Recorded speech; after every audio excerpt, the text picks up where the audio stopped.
شيخ سؤال شكلاته سلام أوكس سلامي كبعدي هدي حاس كيجو أي ديد هذا الكيجا أو ميل أن كبير جري أي كتكتو أنا وأمرين sidaas aan ku kala tagno yaa dumiyay reerkii ka tagitaanka ay ka tasay biilkeedii xaqeedii ma ugu yeelanaysaa inta meeshaas ay amarkeega uga maqan tahay alxamdulillahi rabbil alamin yaa dumiyay reerkii horta waad ku khaldan tahay oo ninkii haween la xisaabtama hadda asaga reerka dumiyay ilaahay mas'uuliyadda adigoo ku saaray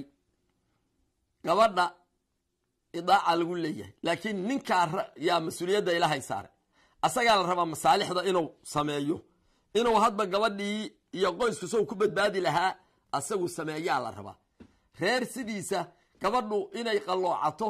oo la sasabo oo la waxeeyo haddaan la kari waayin weeyaan ayada laakiin reer waxa dumiya waa ninka laana naagtu wax ma furi karto hadday hadda si kasta ay u carooto waa in la soo sasabo ilaa laga samro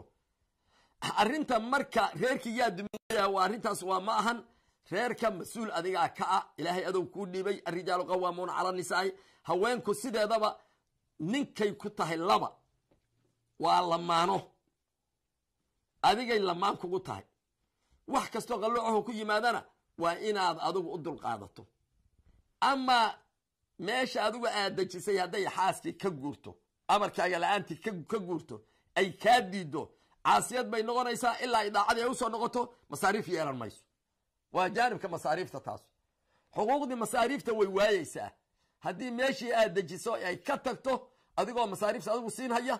oo inay kuwa adeecda la rabay ay sidaa samayso masaariif male laakiin haddaadan masaariif siinaynin naagtu meel alla meeshii ay nolosha ka helayso shaqo ka helayso ay aadaysaa